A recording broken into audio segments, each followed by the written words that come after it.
Hi friends. So ఇంతకుముందు వీడియోలో మనము ఇండివిజువల్ కాలమ్స్ని అండ్ ఇండివిజువల్ రోస్ని మనం ఏ విధంగా సెలెక్ట్ చేసుకోవాలో మనం తెలుసుకున్నాము. సో ఈ వీడియోస్లో మనం మల్టిపుల్ కాలమ్స్ని అండ్ మనం మల్టిపుల్ రోస్ని మనం ఏ విధంగా సెలెక్ట్ చేసుకోవాలో మనం నేర్చుకుందాము. సో బేసిక్గా మనం ఫస్ట్ ఇప్పుడు మనం ఏ కాలంలో అయితే మనం ఉన్నాం కదా, సో మనం ఏ కాలం పైన ఇక్కడ హెడింగ్ పైన మనం క్లిక్ చేసినట్టయితే మనకి ఏ కాలం కంప్లీట్గా మనకి సెలెక్ట్ అన్నది అవుతుంది. And at the same time మనం షిఫ్ట్ పెట్టి మనం పక్కకు నొక్కుతున్నా కొద్దీ మనకి ఇవన్నీ మనకి సింగిల్ కాలం అనేది మనకి సెలెక్ట్ అవుతూనే ఉంటుంది. సో అలా కాకుండా లైక్ మనకి ఇప్పుడు ఏ కాలం ఉంది కదా, సో డైరెక్ట్గా మనకి ఇప్పుడు ఓ కాలం వరకు మనకి రావాలి అంటే షిఫ్ట్ బటన్ నొక్కి ఇక్కడ ఓ కాలం పైన మనం క్లిక్ చేసుకుంటే డైరెక్ట్గా మనకి ఏ కాలం నుంచి ఓ కాలం వరకు మనకి అన్ని కాలమ్స్ కూడా మనకి సెలెక్ట్ అన్నది అవుతుంది.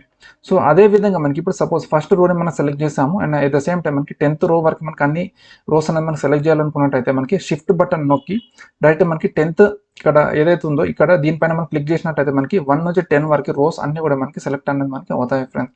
సో ఇది మనకి like multiple columns and multiple rows మనం సెలెక్ట్ చేసుకోవడానికి మనకు ఒక one kind of technique. So అలా కాకుండా నాకు ఇప్పుడు ఏ కాలం అన్నది కావాలి and at the same time నాకు మళ్ళీ H column, so A and హెచ్ని మాత్రమే నేను సెలెక్ట్ చేసుకోవాలనుకుంటున్నాను. సో అలాంటి సిచ్యువేషన్స్లో మనం ఏం చేయాలంటే కంట్రోల్ బటన్ నొక్కి హెచ్ కాలం పైన మనం సెలెక్ట్ చేసినట్టయితే మనకి ఇప్పుడు ఏ అండ్ హెచ్ కాలం ఈ రెండు మనకి సెలెక్ట్ అనేది అయ్యింది. And at the same time మనకి ఇప్పుడు థర్డ్ రోని నేను సెలెక్ట్ చేశాను, మళ్ళీ నేను ఇప్పుడు 8th రోని నేను సెలెక్ట్ చేయాలనుకుంటున్నాను. సో మనం కంట్రోల్ని నొక్కి మనం ఇక్కడ క్లిక్ చేసినట్టయితే మనకి సో మళ్ళీ మనకి ఇప్పుడు థర్డ్ రో అండ్ 8th రో ఈ రెండు మనకి సెలెక్ట్ అనేది మనకి అయ్యాయి ఫ్రెండ్స్.